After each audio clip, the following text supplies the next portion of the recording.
comment, and subscribe if you want to see more. Welcome to a brand new Captain Marcus McCunwell and crew, frequent privateers of the Royal Crown, also known on the high seas as Captain Anarchy.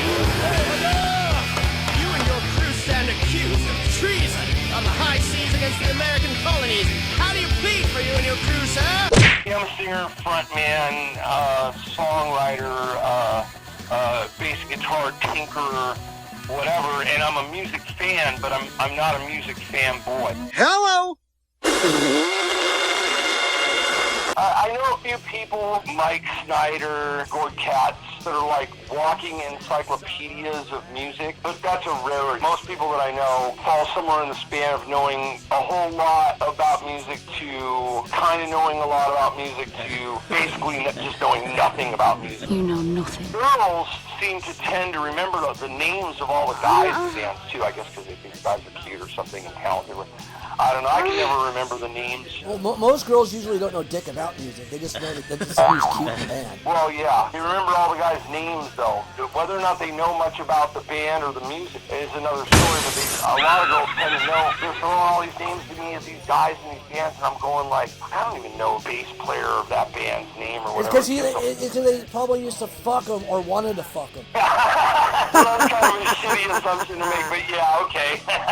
Well, it's true. Maybe. Well, think about it, right? It's either they fuck or they fuck themselves to it. There's fangirls or whatever.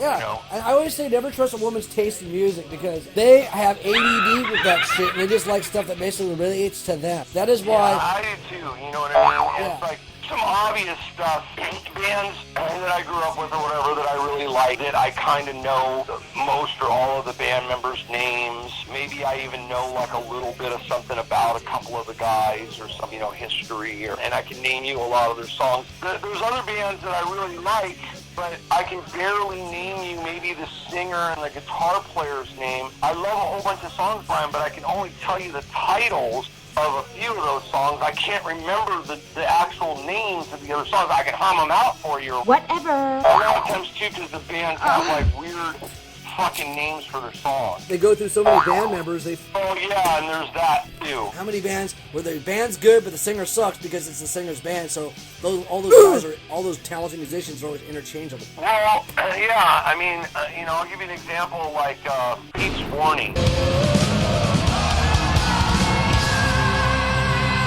Pete's Warning. Fucking love that band, especially the first 3 albums with John Arch singing. He's one of my favorite metal singers, one of my favorite singers, period. But I can't name you that many of the other band members' names, and I can't really name you that many names of the actual songs on those albums, because I just can't, for whatever reason, remember the names of the songs. Love every song on those albums, love the band, love the music, love his voice, blah, blah. But, I wasn't a band boy enough that I was going to, memorize every guy's name in the band and what band he was in before that and where he grew up at and what he ate for fucking lunch yesterday. You know what I mean? Because I don't really care that much. You know what I mean? Yes, I love the songs, but I'm not a fucking fanboy. I'm not trying to fucking jock the band. And they have weird names for their songs. I mean, some of them are easy to remember, like The Apparition.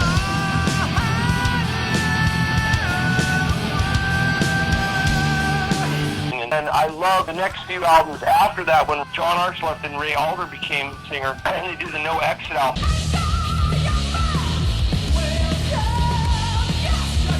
I guess the story is John Arch wrote about a lot of fantasy type stuff, and the band wanted to focus more on changing their direction to writing more about reality. And this is where I was told. I don't know if this is correct, but I believe it is. Get on with it. Yes, get on with it.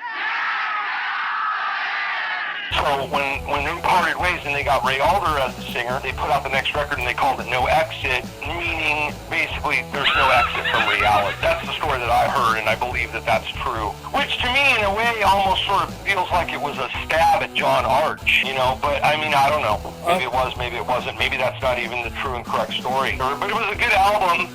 And the next couple ones, Parallel Lines, I think it's called. And it's that thing where they go off into 20 million different bridges and never really repeat the verse and the chorus often enough, so it doesn't have that what I'm going to call commercial or standardized songwriting style, and then 20 million guitar solos in between those 20 million bridges, to where it's great background music, but, you know, these 18-minute songs, they're not really songs. They're like background music. It's great stuff, but I couldn't name you the name of one. I couldn't sing any of them to you because it just is too complex and out there to be memorable. There's other people who might test that and say, oh, what are you talking about? They're fucking great, and you're a moron. You don't know what you're talking about. Well, you know, that's your opinion. And I'm glad that you're that obsessed with the band that you know all the names of their songs. And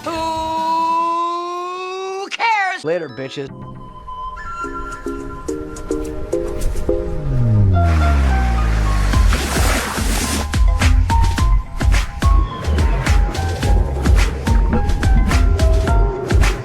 And I'm asking all you people, because we're living in a Check out our Patreon, linked in the description, as you can tell, and support our cause. We don't get paid for this shit.